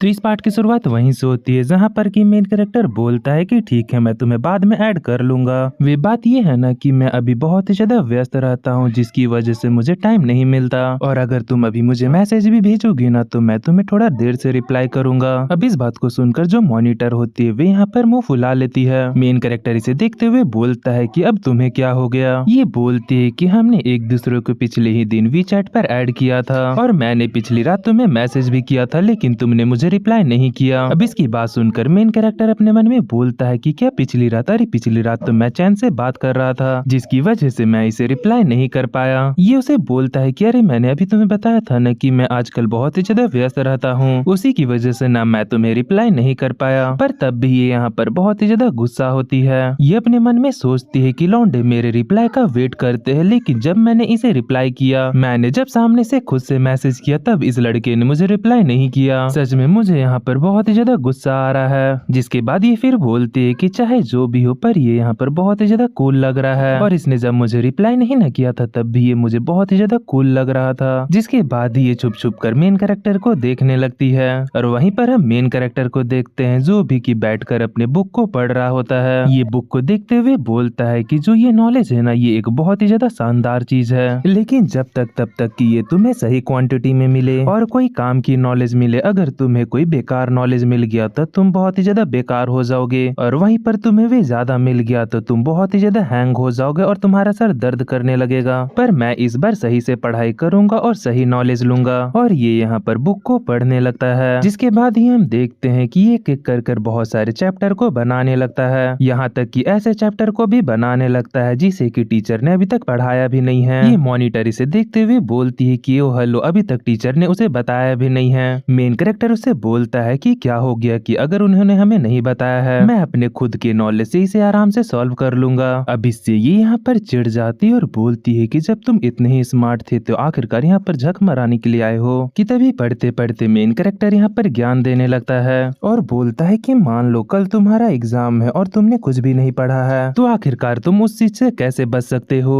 पहला कि तुम किसी का चीटिंग करो, और दूसरा जाके अपना एक्सीडेंट करवा लो, और फिर आकर टीचर से बोलना कि मेरा तो टांग टूट गया है तो आखिरकार मैं एग्जाम कैसे दे सकता सकता हूँ, और इन सभी के अलावा तुम एक और काम कर सकते हो, मेरे तरह एकदम मन लगाकर पढ़ाई करो, जिससे कि तुम्हें ये बहाने मारने की जरूरत ही नहीं पड़ेगी। अब इससे ये दोनों बहुत ही ज्यादा हैरान होती है और ये मॉनिटर बोलती है कि क्या तुम ये हमसे बोल रहे हो? देखो, मुझे इनमें से कोई भी आइडिया पसंद नहीं आया। पर जो ये लड़की यून होती है, ये यहाँ पर बहुत ही ज्यादा खुश होती है। ये बोलती है कि पर मुझे तुम्हारा सेकंड वाला आइडिया बहुत ही ज्यादा पसंद आया। ये नौटंकी करना ना मेरे लिए एकदम बेस्ट रहेगा। मेन कैरेक्टर भी इसे बोलता है कि हाँ, ये तुम्हारे लिए बहुत ही ज्यादा सही रहेगा। कि तभी जो ये मॉनिटर होती है, ये यहाँ पर बहुत ही ज्यादा गुस्सा हो जाती है। ये बोलती है कि बस अब नौटंकी करना बंद करो, मैं तुमसे यहाँ पर सीधा सीधा पूछूंगी, तुम्हारी गर्लफ्रेंड ने यहाँ पर तुम्हें धोखा दिया है ना, जिससे कि तुम यहाँ पर इतने ज्यादा तेज हो गए हो। पहले तुम एकदम चोमू हो गए, लेकिन एक दिन तुम्हारी गर्लफ्रेंड ने तुम्हें धोखा दे दिया। वे एकदम अमीर और हैंडसम गाय के पीछे भाग गई, जिससे कि तुम्हें बहुत ही ज्यादा गुस्सा आया और तुम यहाँ पर अब मन लगाकर पढ़ने लगे हो और सोचा कि तुम अपने पढ़ाई से उसे वापस हासिल कर लोगे, क्योंकि तुम चाह कर भी लड़कर उसे हासिल नहीं कर सकते, क्योंकि उस यंग मास्टर के पास बहुत सारे बंदे होंगे जो कि तुम्हें बहुत ही ज्यादा कूट देंगे, इसीलिए तुम मन लगाकर पढ़ने लगे। जिसके बाद ही तुम्हें इस एकेडमी में एडमिशन मिल गया। क्यों, मैंने सही कहा ना? देखा मैं कितना ज्यादा स्मार्ट हूँ। मैंने तुम्हारी पूरी जिंदगी को यहाँ पर बता दिया कि आखिरकार तुम्हारे साथ क्या क्या हुआ है। मेन कैरेक्टर इससे बोलता है कि वाह, तुमने क्या कहानी बनाया है। ऐसा तो नहीं ना है कि तुम ऑनलाइन कोई नॉवेल लिखती हो? अब इस बात को सुनकर ये बहुत ही ज्यादा घबरा जाती है, क्योंकि ये सच में ऑनलाइन नॉवेल लिखती थी और क्योंकि ये यहाँ पर किसी को इसके बारे में नहीं बताना चाहती है। ये बोलती कि है आखिरकार तुम ये क्या बोल रही हो, मैं बहुत ही ज्यादा व्यस्त रहती हूँ और ऊपर से मैं यहाँ पर मॉनिटर हूँ, तो आखिरकार मैं कोई नॉवेल कैसे लिख सकती हूँ? तुम ऐसे ही यहाँ पर कुछ भी मत बोला करो। पर इसके घबराए हुए फेस को देखकर मेन कैरेक्टर समझ जाता है कि नहीं नहीं, कुछ तो गड़बड़ है। जिस तरीके से इसने यहाँ पर कहानी को एक्सप्लेन किया और जैसे ये यहाँ पर घबरा रही है, ये तो पक्का है कि यहाँ पर नॉवेल लिखती है। पर मुझे समझ में नहीं आ रहा है कि आखिरकार ये इस बात को क्यों छुपा रही है। मुझे इसके बारे में याद है कि ये बहुत ही ज्यादा अच्छी लड़की थी, बहुत ही ज्यादा केयरिंग थी और सभी लोग इसे बहुत ही ज्यादा पसंद भी करते थे। मुझे ऐसा लगा था कि जब ये अपने ग्रेजुएशन को कंप्लीट कर लेगी तो ये नॉवेल आर्टिस्ट बनेगी और एक बहुत ही अच्छी जिंदगी जिएगी। पर ऐसा कुछ भी नहीं हुआ। इसने एक अमीर आदमी से शादी कर लिया था और एक हाउसवाइफ बन गई थी। और रही इस नॉवेल की बातें, मुझे इसके बारे में पिछली बार नहीं पता था, पर इसके इस एक्सप्रेशन से तो ये कंफर्म हो गया कि एक नॉवेल आर्टिस्ट है। और अब मुझे अपनी कुछ पुरानी बातें भी याद आ रही है कि उस वक्त मैं एक लाइब्रेरी में बैठा हुआ था और ये भी वहाँ पर कहीं से आ गई थी और आते ही इसने अपने सारे सामान को मुझे दे दिया था और जाते हुए बोला था कि मैं इसका ध्यान रखूं। मैंने इसके किसी भी सामान को नहीं छुआ था, पर इसके लैपटॉप में एक वेबसाइट खुला हुआ था जिसमें कि बहुत सारे लोग कमेंट कर रहे थे कि आखिरकार इसका नेक्स्ट पार्ट कब आएगा। मैंने उस वक्त उन चीजों पर ध्यान नहीं दिया था, लेकिन अब जाकर मुझे समझ में आ रहा है कि वे सभी उसके नॉवेल के ही बारे में बात कर रहे थे। सच में इंटरेस्टिंग, ये बहुत ज्यादा इंटरेस्टिंग है। ये एक नॉवेल लिखती है लेकिन इसके बारे में किसी को भी नहीं पता है। सच में इसने अपने आप को बहुत ही अच्छे से छुपाया है। अब दूसरी तरफ हम इसको देखते हैं जो कि यहाँ पर बहुत ही ज्यादा परेशान हो रही थी। ये यहाँ पर लगातार मेन कैरेक्टर के ही बारे में सोचे जा रही थी। ये अपने सर को पटकते हुए बोलती है कि आखिरकार मुझे क्या हो गया है, मैं इस बंदे के बारे में इतना क्यों सोच रही हूँ। उतने में हम देखते हैं जहाँ पर कि लंच ब्रेक हो जाता है और मेन कैरेक्टर उठकर यहाँ से जाने लगता है कि जो ये लड़की यून होती है बोलती है कि हे आखिरकार तुम कहाँ जा रहे हो, क्या तुम लंच करने जा रहे हो, क्यों ना आज तुम हम लोग के साथ लंच कर लो। पर मेन कैरेक्टर इसे मना करते हुए बोलता है कि नहीं, तुम ही लोग खा लो, मुझे यहाँ पर कोई भी इंटरेस्ट नहीं है। अब इससे ये बेचारी यहाँ पर रोने लगती है और मॉनिटर से चिपकते हुए बोलती है कि देखा तुमने, इसने यहाँ पर फिर से मुझे मना कर दिया। आज तक किसी लड़के ने मुझे इतना ज्यादा मना नहीं किया है जितना कि इस सिंगल लड़के ने कर दिया। तो इसके सर पर मारते हुए बोलती है कि हाँ, तो तुम मुझे ये क्या बता रही हो, जाओ ना, तुम्हें जो करना है वे करो। अब इसके बाद हम हमारे मेन कैरेक्टर को देखते हैं जो कि अपने हॉस्टल के रूम की ओर जा रहा होता है। अभी यहाँ पर जैसे ही अपने रूम के अंदर एंटर करता है तो जितने भी इसके रूममेट होते हैं वे यहाँ पर सो रहे होते हैं। अब ये देखकर मेन कैरेक्टर बोलता है कि ओ, तो तुम लोग यहाँ पर सो रहे हो, लगता है कि तुम लोग के अंदर से मेरा डर खत्म हो गया है। अब इससे ये बेचारे लोग यहाँ पर बहुत ही ज्यादा डरने लगते हैं कि उतने में मेन कैरेक्टर यहाँ से वापस चला जाता है। ये जैसे ही कमरे से बाहर आता है, अंदर से बहुत ही जोरदार चिल्लाने की आवाज आने लगती है कि मुझे अभी यहाँ पर नहीं रहना, मुझे अपने घर जाना है। ये भी उनकी आवाज सुनते हुए बोलता है कि सच में उन्हें डराने में तो आज मजा आ गया, चलो अब जाकर अपने लिए एक फोन को खरीद लेते हैं। जिसके बाद ही हम देखते हैं कि ये एक फोन शोरूम में आ जाता है और एक फोन को खरीदते हुए बोलता है कि चलो आखिरकार मैंने एक न्यू फोन खरीद लिया। जिसके बाद ये कोल्ड ड्रिंक की दुकान पर आता है और एकदम अच्छे से ठंडा को पीता है और पीते ही बोलता है कि चलो अब जाकर अच्छा लगा, नहीं तो इस गर्मी ने तो मुझे मार ही डाला था। फिर ये यहाँ पर एक सिम को लेने के लिए आ जाता है और बोलता है कि चलो अब जब न्यू फोन ले ही लिया है तो एक न्यू सिम को भी ले लेते हैं, और ये यहाँ पर एक न्यू 4G सिम को खरीद लेता है। अब सिम को खरीदते ही इसके पास सिस्टम का एक नोटिफिकेशन आता है कि कांग्रेचुलेशन होस्ट, आपने अभी अभी एक न्यू सिम और एक फोन को खरीदा है तो आपको एक्स्ट्रा बोनस मिलते हैं। अब इससे ये बंदा बहुत ही ज्यादा हैरान होता है और बोलता है कि क्या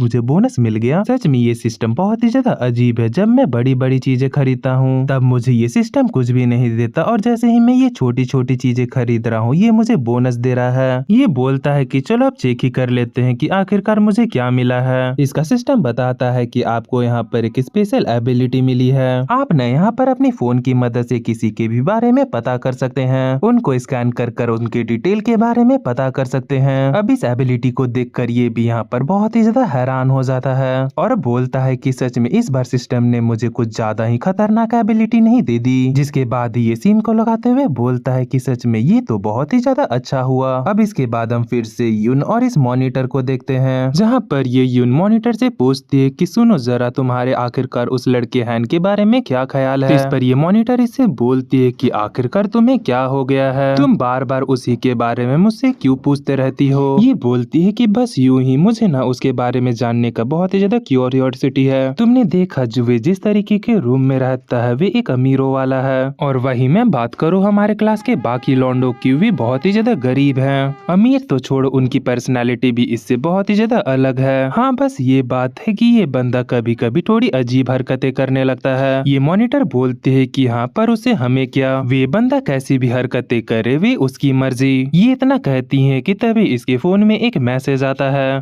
जो कि इसे मेन कैरेक्टर ने अपने नए सिम से भेजा हुआ होता है। अब ये जैसे ही उस मैसेज को देखती है, खासकर नंबर को देखती है, ये बहुत ही ज्यादा हैरान हो जाती है। ये अपने मन में बोलती है कि नहीं, आखिरकार इसके पास ये नंबर कैसे हो सकता है। अब हमें बताया जाता है कि आखिरकार ये क्यों हैरान हो गई। चाइना में ना लोगों के स्टेटस के हिसाब से नंबर दिए जाते हैं, वहाँ पर नंबर के भी अलग अलग दाम होते हैं, और जो अमीर लोग होते हैं वे अमीर नंबर को खरीदते हैं, और वहीं पर जो गरीब लोग होते हैं वे गरीब नंबर को खरीदते हैं। और वहीं पर मेन कैरेक्टर ने यहाँ पर अमीरों वाला नंबर को खरीदा होता है, जो देखकर ये बोलती है कि ये नंबर आखिरकार उसके पास कितना पैसा है जो कि उसने इस नंबर को खरीद लिया। कि तभी यून इसके घबराए हुए फेस को देखकर बोलती है कि क्या हुआ, क्या तुमने किसी स्कैरी पोस्ट को देख लिया? है कि हाँ मैंने अभी गलती से एक डरावने फोटो को देख लिया। ये भी बोलती है कि ओ तुमने डरावने फोटो को देख लिया, चलो कोई बात नहीं, वैसे क्या तुम्हारे पास हैन का नंबर है? मेरे पास उसका नंबर नहीं है, पता नहीं मुझे कहाँ से मिलेगा। अब इसकी बात सुनकर ये अपने मन में सोचती है कि हाँ मुझे तो अभी उसका नया नया नंबर मिला है, क्या मुझे इसे बता देना चाहिए? नहीं, मुझे नहीं बताना चाहिए वरना ये खामखा पागल हो जाएगी। अब इसके बाद हम मेन कैरेक्टर को देखते हैं जो कि उस मॉनिटर के वेब नॉवल को चेक कर रहा था, पर बहुत देर तक चेक करने के बाद भी उसको इसका नॉवल नहीं मिलता। ये भी हैरान होते हुए बोलता है कि क्या आखिरकार क्या गलत है, मुझे याद है कि उसके वेब नॉवल का नाम यही था, तो आखिरकार मुझे उसका नॉवल क्यों नहीं मिल रहा है? शायद हो सकता है कि उसने अभी नॉवल लिखना स्टार्ट ना किया हो, शायद वे आगे जाकर लिखेगी तो जाकर मुझे वे मिल जाएगा। पर उसके एक्सप्रेशन को देखकर मुझे यकीन है कि उसने लिखना स्टार्ट कर दिया है, तो आखिरकार उसका नॉवल गया कहाँ? हो सकता है कि अभी उसने उस नॉवल का कुछ और नाम रखा हो और बाद में जाकर कुछ और रख देती होगी, जिसकी वजह से मुझे वे नहीं मिल रहा है। मैं सोचता हूँ कि आखिरकार उसका पुराना नाम क्या हो सकता है। जिसके बाद ये कुछ देर सोचने के बाद एक नाम डालता है और इसको उसका नॉवल मिल जाता है। ये बोलता है कि आखिरकार मुझे उसका नॉवल मिल ही गया, तो चलो मैं उसे अपना फ्रेंड बनाकर देखता हूँ। अब ये जैसे ही ऐड फ्रेंड पर क्लिक करता है, इसके सामने 3 क्वेश्चन आ जाते हैं जो कि होते हैं कि आखिरकार तुम कौन हो और मैं कौन हूँ और तुम मुझे फ्रेंड क्यों बनाना चाहते हो। अब इन क्वेश्चन को देखकर इसका दिमाग खराब हो जाता है और ये बोलता है कि आखिरकार अब ये क्या है, मुझे समझ में नहीं आ रहा है कि आखिरकार उस लड़की के दिमाग में चलता क्या है जो कि वे ये फालतू फालतू चीजें कर रही है। अगर मैं यहाँ पर फ्रेंड बना तो उसे पता चल जाएगा कि मैं कौन हूँ, तो इसीलिए मैं यहाँ पर कोई और रास्ता अपनाता हूँ। ये बोलता है कि चलो सबसे पहले उसके बारे में कुछ पता कर लेते हैं। तो ये सर्च करता है और उसके बारे में इसे बहुत सारी चीजें लिख कर आती है कि उसने अब तक 6 कहानियां लिखी है, जिसमें कि 4 उसने छोड़ दिया है और 2 छोटे छोटे कंप्लीट कर दिए हैं। अब ये देखकर मेन कैरेक्टर बोलता है कि क्या 2 छोटे छोटे कंप्लीट किए और 4 छोड़ दिए, ये तो बेकार राइटर करते हैं, मुझे नहीं लगा था कि वे भी ऐसी होगी। मुझे इसकी पर्सनालिटी को देखकर ऐसा नहीं लगा था कि ये अपनी कहानी को बीच में ऐसे छोड़ देगी, पर इसने यहाँ पर छोड़ा तो है। छोड़ो, मैं इसके बारे में बाद में पता कर लूंगा। अब इसके बाद सीधा हम अगले दिन का सीन देखते हैं, जहाँ पर कि मेन कैरेक्टर जैसे ही क्लास में आता है, वैसे ही जो यून होती है वे इसे देखकर बोलती है कि सुनो नहन, तुम यहाँ पर आकर बैठ सकते हो। अब ये देखकर बाकी लड़कियां जलते हुए बोलती है कि यून को तो मानना पड़ेगा कि कैसे वे दबाकर इस पर लाइन मारे जा रही है। दूसरी वाली लड़की बोलती है कि यह बेकार लड़की है, बस लटवट करते रहती है। अब हम देखते हैं जहाँ पर कि मेन कैरेक्टर इनके बगल पर आकर बैठ जाता है, लेकिन ये दोनों अलग ही हरकतें करने लगते हैं, जो देखकर ये बोलता है कि अब आखिरकार इन्हें क्या हो गया। सच में इन लड़कियों को न समझना बहुत ही ज्यादा मुश्किल है। तभी इसकी नजर सामने एक हरे बाल वाली लड़की पर जाती है, जो कि एक लड़के से बात कर रही होती है।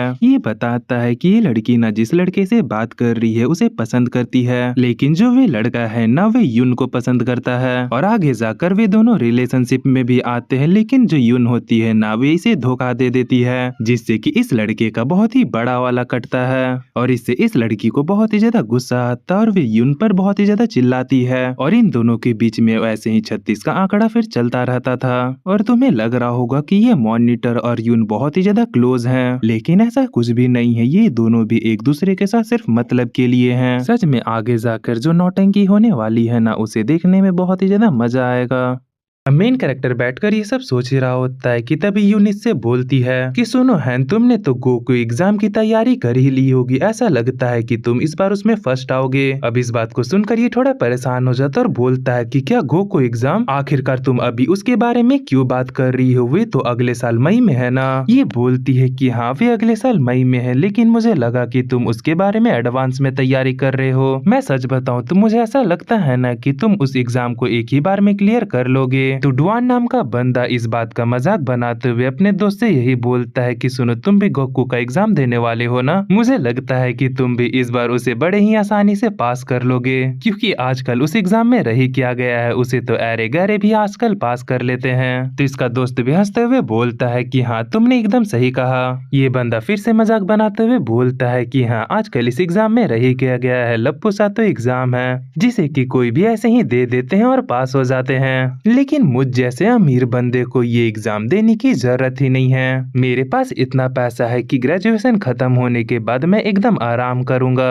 और आराम से अपनी जिंदगी को काटूंगा। मुझे इन फालतू जॉब के पीछे जाने की जरूरत ही नहीं है, क्योंकि मेरे डैड के पास इतना पैसा ही जो है, मैं शांति से जाकर बस उनके बिजनेस को संभाल लूंगा। ये हरे बाल वाली बंदी भी बोलती है कि हाँ जॉब करने की क्या ही जरूरत है, तुम्हें तो जाकर सीधा बिजनेस संभालना चाहिए। कि तभी एक बंदा बोलता है कि हाँ मैंने तुम्हारे बारे में सुना है, तुम्हारे फैमिली के पास 4 बड़े बड़े विलास है ना। ये बंदा शो ऑफ करते हुए बोलता है कि नहीं तुमने कुछ गलत सुन लिया, मेरे फादर के पास 4 विलास नहीं है, बल्कि 4 बहुत ही ज्यादा लग्जूरियस विलास हैं, जो कि बहुत ही ज्यादा बड़े और ग्रैंड हैं। जो सुनकर सभी लोग बोलते हैं कि क्या सच में तुम सही कह रहे हो, सच में हमें नहीं पता था, सच में तुम तो बहुत ही ज्यादा अमीर फैमिली से हो। और हम देखते हैं कि कुछ लड़कियां भी इस पर फिदा हो रही होती है। कि तभी यून भी थोड़ा इंटरेस्ट दिखाते हुए बोलती है कि सच में तुम तो बहुत ही ज्यादा अमेजिंग हो। वैसे विलास में अगर तुम्हें रेंट पे भी एक कमरा मिल गया ना, तो वे भी बहुत ही ज्यादा लकी की बात है, क्योंकि सिर्फ एक कमरे का ही रेंट करोड़ों में होता है। ये बंदा बोलता है कि हाँ हाँ आम बंदे तो हमारे विलास के एक कमरे को 1 महीने तक भी अफोर्ड नहीं कर सकते, उनकी पूरी जिंदगी की कमाई चल जाएगी सिर्फ एक कमरे को रेंट में लेने के लिए। अब इसकी बकवास को मेन कैरेक्टर भी सुन रहा होता और ये बोलता है कि वाह क्या ये भांजता है। ऐसा नहीं है कि ये बंदा गरीब है और इसके पास पैसे नहीं है, लेकिन इतने भी पैसे नहीं है जितना कि ये यहाँ पर भांज रहा है। ये बंदा जो यहाँ पर बोल रहा है कि इसके पास 4 विलास है, ऐसा इसके पास कुछ भी नहीं है। हाँ इसके पास विलास है, लेकिन वे छोटे छोटे घर है जिसे कि ये रेंट पर देता है, जिससे ही इसके फैमिली के पास पैसे आते हैं और वे अपनी जिंदगी को अच्छे से जी रहे हैं। यहीं पर हम हमारी मॉनिटर को देखते हैं, जो कि ये सब चुपचाप देख रही होती है। तभी ये उस बंदे को देखते हुए बोलती है कि ये बंदा पैसे वाला तो है, लेकिन इसके पास दिमाग की बहुत ही ज्यादा कमी है और ये यहाँ पर बहुत ही ज्यादा शो ऑफ भी कर रहा है और ये ऊपर से गुड लुकिंग भी नहीं है। और वहीं पर बात करूँ इस हैन की, मुझे यकीन है कि पैसे वाला तो ये भी है, लेकिन ये यहाँ पर कुछ दिखाता नहीं है और ऊपर से ये बहुत ही ज्यादा शांत भी रहता है और ये इंटेलिजेंट भी है और मैं इसे कुछ मार्क्स एक्स्ट्रा भी दूंगी क्योंकि ये बहुत ही ज्यादा हैंडसम भी है।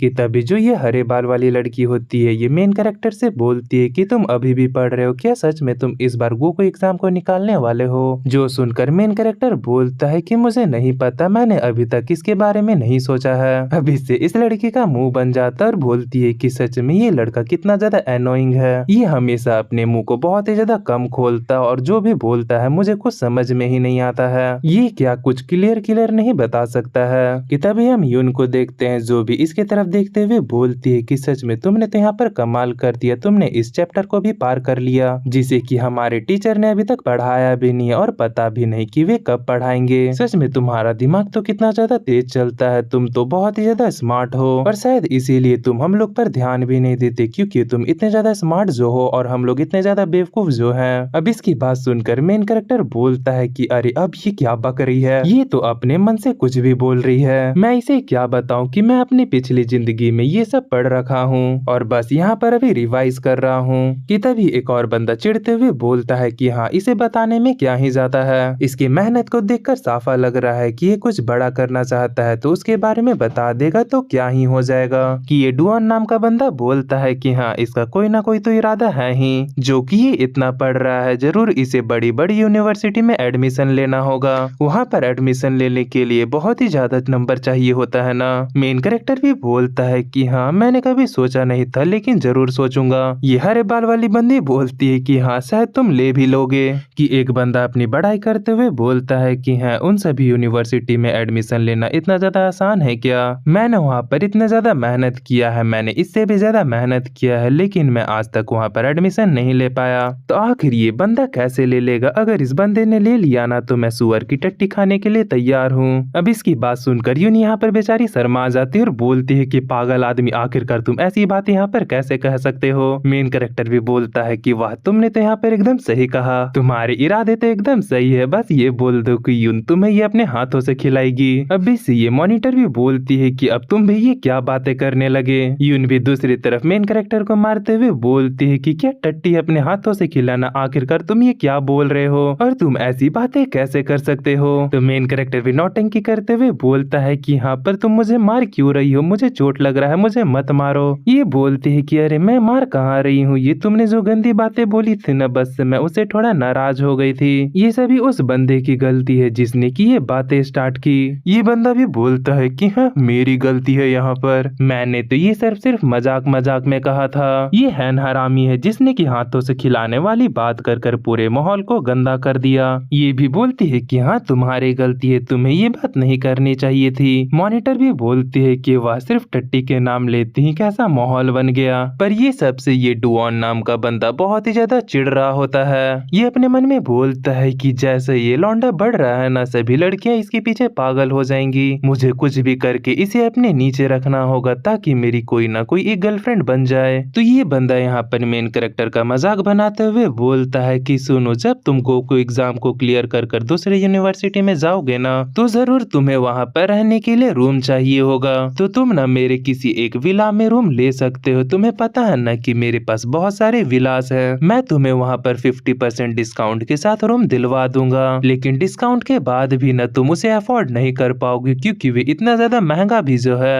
अरे मुझे इस बात को सोचना चाहिए था कि तुम जैसा आम बंदा मेरे उस विला के रूम के रेंट को कैसे दे पाएगा। अब इसकी बातों से मेन कैरेक्टर यहाँ पर समझ जाता है कि ये यहाँ पर इसे नीचा दिखा रहा है, लेकिन मैं भी कोई पागल आदमी नहीं हूँ जो कि इससे कोई बहस करने जाएगा। ये उससे बोलता है कि नहीं मुझे तुम्हारे रूम की कोई जरूरत नहीं है और भले ही मैं किसी भी एग्जाम को क्यों ना क्लियर कर लूँ मैं यहीं पर रहूंगा क्योंकि मुझे फाइनेंस की पढ़ाई बहुत ही ज्यादा पसंद है और उसकी सबसे अच्छी पढ़ाई इसी कॉलेज में होती है। तो अब इसके इस जवाब को सुनकर सभी लोग यहाँ पर शांत हो जाते हैं। मॉनिटर भी इसकी तरफ देखते हुए बोलती है कि क्या इसने तो लॉजिकल बातें बोल दी, क्या इसे समझ में नहीं आया क्या? नहीं शायद इसे समझ में आ गया है लेकिन ये फालतू में बहस नहीं करना चाहता है। सच में ये कितना ज्यादा समझदार है कि इसे पता है कि इसे कब और कहां किससे क्या बोलना है। जिसके बाद ये फिर उससे बोलती है कि तुम आखिरकार फाइनेंस की पढ़ाई क्यों कर रहे हो? तुम्हारा मैथ ना बहुत ही ज्यादा अच्छा है, अगर तुम मैथ को थोड़ा और अच्छे से पढ़ोगे तो मैं सच बोल रही हूँ कि तुम मैथ के एक प्रोफेसर बन जाओगे। अब इसकी बातें सुनकर ये भी थोड़ा परेशान होता है और ये बोलता है कि आखिरकार ये कहना क्या चाहती है और क्या ये यहाँ पर मेरी तारीफ कर रही है। मुझे यकीन नहीं हो रहा है कि ये यहाँ पर मेरी तारीफ कर रही है। अब हम उस बंदे को देखते हैं जो कि इससे और भी ज्यादा जलने लगता है। ये बंदा बोलता है कि क्या अब वे मॉनिटर भी उसकी तारीफ कर रही है? मुझे यहाँ पर बहुत ही ज्यादा जलन हो रहा है। ये जलन में जाकर मेन कैरेक्टर के पेपर को ले लेता और बोलता है कि आखिरकार तू इतनी देर से क्या सॉल्व कर रहा है, लाओ जरा मैं भी तो देखूं। और ये जैसे ही पेपर को देखता है इसके गोटे मुंह में आ जाते हैं, क्योंकि इसने मैथ के पेपर को लिया होता है और मेन कैरेक्टर ने जितने भी मैथ के कॉम्प्लेक्स क्वेश्चन होते हैं उसे यहाँ पर सॉल्व किए होते हैं, जो देखकर इसे यहाँ पर कुछ भी समझ में नहीं आ रहा होता है। इस बंदे की यहाँ पर क्वेश्चन को देखते ही फट जाती है कि तभी वे हरे बाल वाली लड़की भी आकर एक पेपर को लेती है और बोलती है कि क्या आखिरकार इसने ये क्या सॉल्व किया है? सच में है तुमने ये क्या सॉल्व किया है? इसका पहला क्वेश्चन भी मुझे समझ में नहीं आ रहा है। मुझे तो ये तक समझ में नहीं आ रहा है कि आखिर ये क्वेश्चन क्या कह रहा है। ये उसके तरफ देखते हुए बोलती है कि सच में तुम तो बहुत ही बड़े जीनियस हो। अब इनकी बातें सुनकर मेन कैरेक्टर अपने मन में बोलता है कि आखिरकार मैं इन्हें कैसे बताऊं कि मैंने इन क्वेश्चन को पहले बना रखा है, जिसकी वजह से आधा फायदा उससे हो रहा है और आधा फायदा उस बुक से, जिससे कि मेरी नॉलेज धीरे धीरे कर कर बढ़ रही है। जिसके बाद ही हम देखते हैं कि ये हरे बाल वाली बंदी मेन कैरेक्टर की लगातार तारीफें करती ही जाती है, जो देखकर ये मॉनिटर बोलती है कि सच में ये लड़की तो इसका कुछ ज्यादा ही दीवाना बन गई कि उतने में वे ये तक बोल देती है कि अगर तुम्हारे पास टाइम हो ना तो तुम मेरे में घर पर आकर मुझे सिखा सकते हो। अब इससे इस बंदे की यहाँ पर पूरी तरीके से जल जाती है।